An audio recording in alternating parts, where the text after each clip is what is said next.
नमस्कार, मैं हूं मीनाक्षी गुप्ता और आप देख रहे हैं नेक्स्ट 9 लाइव और स्वागत है आपका हमारे इस खास कार्यक्रम में। महाराष्ट्र के मुख्यमंत्री उद्धव ठाकरे के बेटे आदित्य ठाकरे साल 2020 में सुशांत सिंह राजपूत के निधन के बाद से ही लगातार सुर्खियों में बने हुए हैं। हालांकि ये बात और है कि आदित्य ठाकरे कभी अपने विवादों तो कभी अपने बयानों को लेकर भी अक्सर चर्चा का विषय बने ही रहते हैं।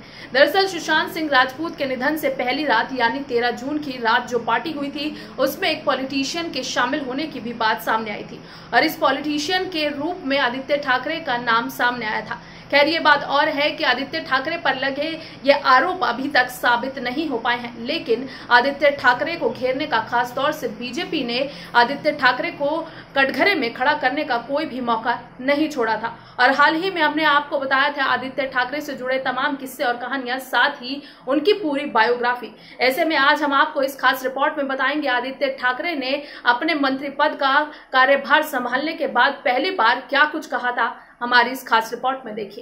महाराष्ट्र में राज्यपाल की तरफ से विभागों के बंटवारे को लेकर मुख्यमंत्री के प्रस्ताव पर राज्यपाल भगत सिंह कोश्यारी ने मोहर लगाई, जिसके बाद उद्धव मंत्रिमंडल में विभागों का आवंटन किया गया। मंत्री पद मिलने के बाद महाराष्ट्र के मुख्यमंत्री उद्धव ठाकरे के बेटे आदित्य ठाकरे ने कहा, मुझे पर्यटन और पर्यावरण विभाग दिया गया। हम पर्यटन से महाराष्ट्र की अर्थव्यवस्था को मजबूत करेंगे। मैं कल की बैठक के बाद ऑफिस का चार्ज लूंगा। शरद पवार के नेतृत्व वाली राकंपा को ज्यादातर महत्वपूर्ण विभाग मिले। कांग्रेस के वरिष्ठ नेता बाला साहेब थोराट को राजस्व मंत्रालय मिला, जबकि पूर्व मुख्यमंत्री और कांग्रेस के ही अशोक चव्हाण को लोक कल्याण विभाग दिया गया। राकंपा के नेता और राज्य विधान परिषद में विपक्ष के पूर्व नेता धनंजय मुंडे को सामाजिक न्याय विभाग मिला, जबकि पार्टी नेता जितेंद्र अवहाद को आवास मंत्रालय दिया गया। विभागों के इस आवंटन के साथ ही ज्यादातर मंत्रालय शरद पवार के नेतृत्व वाली राकंपा को मिले। इस प्रकार की अटकलें लगाई जा रही थी कि राकंपा के जयंत पाटिल या अजित पवार को गृह मंत्रालय दिया जा सकता है, लेकिन ये विभाग देशमुख को दिया गया। मुख्यमंत्री ने सामान्य प्रशासन विभाग, सूचना और प्रौद्योगिकी और विधि और न्याय विभाग अपने पास रखे। शहरी विकास मंत्रालय शिवसेना के एकनाथ शिंदे को आवंटित किया गया, जो PWD का प्रभार भी संभाल रहे हैं। शिवसेना के वरिष्ठ नेता सुभाष देसाई को उद्योग और खनन मंत्रालय और पार्टी नेता अनिल परब को परिवहन और संसदीय मामलों का मंत्रालय दिया गया। इससे पहले महाराष्ट्र के राज्यपाल भगत सिंह कोश्यारी ने मुख्यमंत्री उद्धव ठाकरे द्वारा प्रस्तावित विभागों के आवंटन को मंजूरी दे दी थी। राजभवन के प्रवक्ता ने ये जानकारी दी थी। मंत्रियों को आवंटित होने वाले विभागों की सूची राज्यपाल को सौंपी गई थी। राकंपा मंत्रियों में छगन भुजबल को खाद्य और नागरिक आपूर्ति और उपभोक्ता संरक्षण विभाग, नवाब मलिक को अल्पसंख्यक मामलों का मंत्रालय, वक्फ बोर्ड, कौशल विकास और उद्यमिता, दिलीप वलसे पाटिल को आबकारी और श्रम, जयंत पाटिल को जल संसाधन विकास और कमान क्षेत्र विकास और राजेंद्र शिंगने को खाद्य और औषधि प्रशासन सौंपा गया। इसके अलावा राकंपा के राजेश तोपे को लोक स्वास्थ्य परिवार कल्याण विभाग, हसन मुश्रीफ को ग्रामीण विकास और बाला साहेब पाटिल को सहकारिता और विपणन विभाग का कार्यभार दिया गया। शिवसेना में दादाजी बुसे को कृषि और सेवानिवृत्त कर्मी कल्याण विभाग, संदीपन भुमरे को EGS और बागवानी, गुलाब राव वाटिल को जलापूर्ति और स्वच्छता, संजय राठौड़ को वन, राहत और पुनर्वास और आपदा प्रबंधन और उदय सामंत को उच्चतर और तकनीकी विभाग सौंपे गए।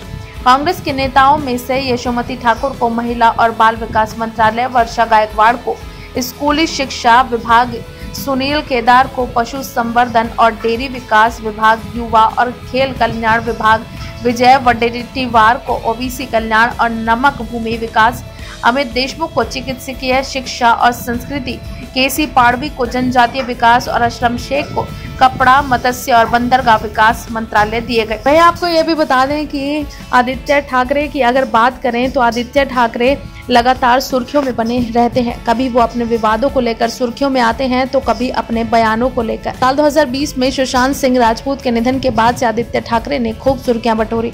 आदित्य ठाकरे का नाम सुशांत सिंह राजपूत के निधन के मामले में भी सामने आया।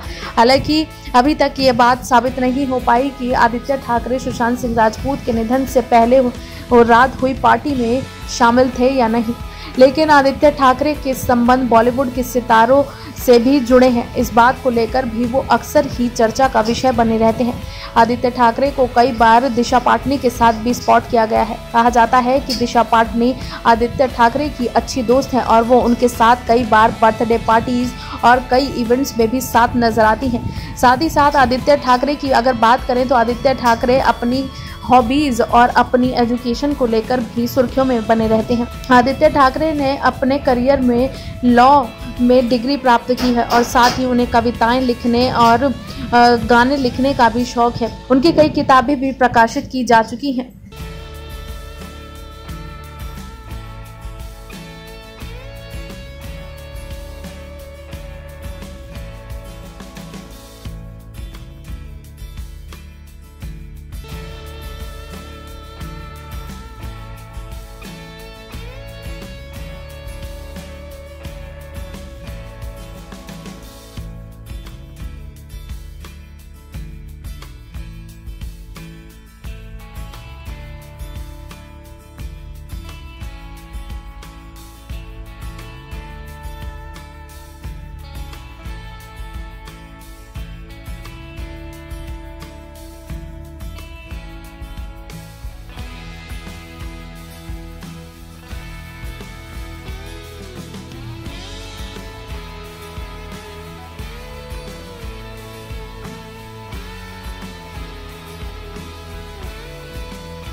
फिलहाल के लिए इस कार्यक्रम में बस इतना ही। बाकी देश और दुनिया से जुड़ी ताजा तमाम अपडेट्स के लिए आप जुड़े रहिए नेक्स्ट 9 लाइव के साथ। और अगर आपको हमारा वीडियो पसंद आया है तो इसे लाइक शेयर एंड कमेंट जरूर करें। साथ ही साथ हमारे चैनल नेक्स्ट 9 लाइव को भी जरूर सब्सक्राइब करें।